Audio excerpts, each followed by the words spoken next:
এদের সবার বিরোধিতা করব সদা সর্বদাই, সবার বিরোধিতা করব। ওরা যা করবে তার উল্টাটা করব, ওরা যা করবে তার উল্টাটা করব।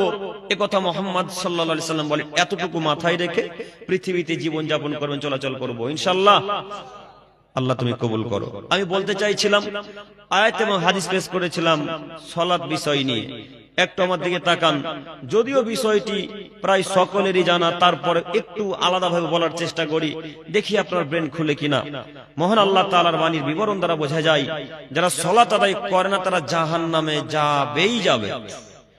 এখন রাস্তাতে আজকে আসছিলাম তো, রাস্তাতে আস্তে আস্তে একটা ছেলে ফোন করে বলছে নামাজ না পড়লে জাহান্নামে যাবে, দলিল কি? কি বলবেন ওকে এখন বলেন? ও বলছে নামাজ না পড়লে যে আল্লাহ জাহান্নামে দেবার প্রমাণ কি? কোন প্রমাণ আছে আপনাদের কাছে? ও তো ভালো জায়গায় হাত দিয়েছে, তাই না? যে আল্লাহ তো কোন জায়গায় বলেনি যে নামাজ না পড়লে জাহান্নামে যাবে। তার মানে সত্যি কি আল্লাহ বলেননি? বলেননি? আল্লাহ বলেছেন কিনা একটু পরে এই জায়গাতে আসবো। যাই হোক, আমি বলতে চাইছি আপনাদেরকে যে যদি কেউ নামাজ না পড়ে, সালাত আদায় না করে, তো জাহান্নাম যাবেই যাবে, জাহান্নাম যেতে হবেই। একথা মহান আল্লাহ তাআলা বলেন, একথা মুহাম্মদ সাল্লাল্লাহু আলাইহি সাল্লাম বলেন। সম্মানিত দিনী ভাই, একটু মনোযোগ দিয়ে বক্তব্যটা শুধু শ্রবণ করেন, দেখি ইনশাআল্লাহ পরিবর্তন আসে কিনা।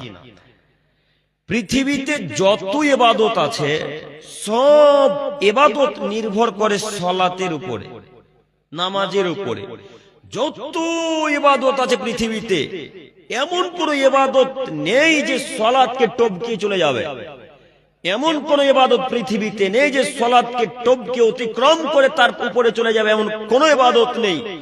যদি আপনি হজ কবুল করাতে চান তো সালাত লাগবে, যদি আপনি দান কবুল করাতে চান তো সালাত লাগবে, যদি আপনি হজের নেকি কবুল করাতে চান তো সালাত লাগবে, যদি পিতামাতার সাথে ভালো আচরণ নেকি আল্লাহর কাছে পাঠাতে চান তো সালাত লাগবে। সালাত ছাড়া কোনো ইবাদত আল্লাহর কাছে পৌঁছাবে না, নামাজ ছাড়া কোনো ইবাদত আল্লাহর কাছে যাবে না। একথা মুহাম্মদ সাল্লাল্লাহু আলাইহি সাল্লাম একাধিক জায়গাতে বলেছেন।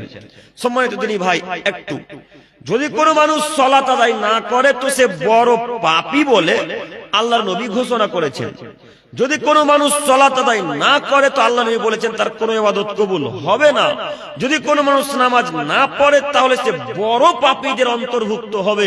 যেমন শিরক করা বড় পাপ, পিতামাতাকে লাথি মারা গালি দেওয়া বড় পাপ, জাদুটোনা করা বড় পাপ, অন্যায়ভাবে মানুষকে হত্যা করা যেমন বড় পাপ। এতগুলা বড় পাপের একটি বড় পাপ হচ্ছে নামাজ না পড়া। আল্লাহ নবী